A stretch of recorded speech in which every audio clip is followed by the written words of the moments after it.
In this video, you will learn what are various ways to troubleshoot your Netgear Range Extender device EX3700 in case if you are unable to connect to your PlayStation or faces an error, or maybe a weak signals. The first thing that you can do is try rebooting your Netgear Range Extender and your router.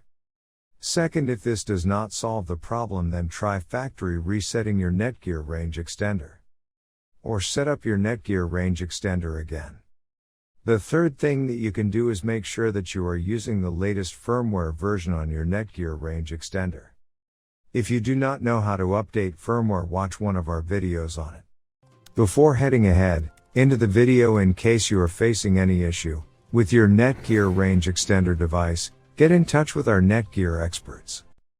Thanks for watching our video, and do not forget to like, share, and comment on the video, so that you never miss any video from our channel.